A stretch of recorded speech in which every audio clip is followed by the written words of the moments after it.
I'm not ready for it. And they'll be thinking, why didn't you keep all them shirts? Darren, how old are you? 43. 43. But on the other hand, I've got a 23-year-old and a 21-year-old, so I don't think grandkids are going to be too far around the corner. Oh, God. Yeah, mate. I'm younger than Chris Brown. Yeah. You wouldn't believe it, would you? Look at him. No, definitely not. Nah. Okay, so Adam Welch is asking, do you remember stepping out on the balcony at the council house in the city centre and soaking up the atmosphere and singing Keep It On with the Blues fans in Centenary Square after we got promoted in Cardiff? Not really. No? I don't remember it too much. I remember little bits of it, but yeah, I was never big on the celebrations. I was always sort of one that stood at the back and just let everybody else get on with it. Because there was a few days between obviously the final and then obviously the celebrations in the centre of town. I was going to say some of those players, maybe yourself included, they must have been out for those 3 days. They probably don't remember a thing. Oh, definitely. We definitely was out on a couple of day bender for definitely. You know, with the players we had in the side as well, with Horse and people like that, they could drink as well. So yeah, we was definitely out celebrating. But yeah, I can't remember too much. I remember being on the bus and obviously doing the bus tour and sort of the little route and that. But yeah, it's not something that really sticks out in my mind. I always remember the games rather than the celebrations. Yeah. And Mark Andrew Adams is asking, what was more gutting, losing the Worthington Cup final to Liverpool or missing out on the playoff final through suspension?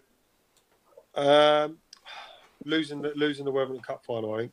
Yeah. No, I wasn't. I'm taking all the credit for us getting promoted because in the Sheffield United game where I got sent off, which was before the Millwall game, he was through on goal. It was 1-0 up. He was through on goal, and I brought him down, and I got obviously a straight red for a professional foul. But I think there's about 10 minutes to go, and if I had my time again, I'd do it again. You know, because the bigger picture was getting promoted as a team rather than any individual glory. As a defender, then Darren, your natural instinct kind of kicks in. You don't think about, I could miss this game or that game. It's more like you just want to make sure that he doesn't score. No, definitely. That was it. It was just obviously bring him down and deal with the consequences. And, right, here you go. How would you feel if you was a striker? What do you mean? And you had that chance to put your team into that final or to get promotion or what have you, and somebody just hacked the back out of you. I don't really give a flying monkeys what a Sheffield United. To be fair, it's one of obviously when my final was the 2 Millwall games, you know, and obviously I was a Millwall fan back in the still am a Millwall fan, and to play in them 2 games were brilliant for me, and obviously the atmosphere on both occasions. And I think I sort of played in them games as if they was my final, if you know what I mean. So it was good for me to play in both of them.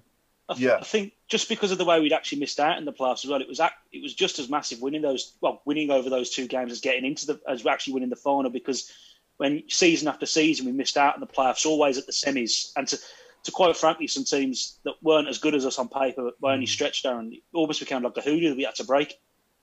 Yeah. No, we had to, and obviously it was great that we obviously did it a 4th time of asking, wasn't it? Obviously, I think the games, you look at the games we lost in the playoff semi-final, getting beat 4-0 at home by Barnsley was a random result. You know, and obviously getting beat by Preston on penalties. You know, probably the only one we deserved to lose was the Watford game. I thought they were the better side at that moment in time, and we just started to grow as a team by then, and we thoroughly deserved it the year we did get promoted.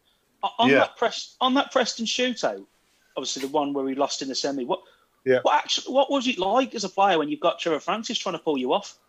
Because obviously there was all that hoo-ha about which end it was. You can't blame that for the penalty misses, and that was obviously one of the penalties that I missed at the post. But I'd never blame that for the penalty. He was just trying to get his point across, because I think before the game they'd agreed to do it, because I think they was redeveloping the end when it was behind one of the goals, and they'd agreed to do it at that end. But then all of a sudden, the referee, I think by police advice, I think they'd have done it at the other end. They was worried about spectators coming on the pitch. So the police said that you got to do it at the other end, and I think that's why Trevor was kicking up such a fuss. But that wasn't the reason we got promoted. We just took poor penalties. Did it unnerve you slightly though? Because you look at, when you look at Trevor's face when that happened, do you know what? That guy was all over the place. He was incensed. He was absolutely mad. And did that have any effect on you? Do you think at all, even a slight amount?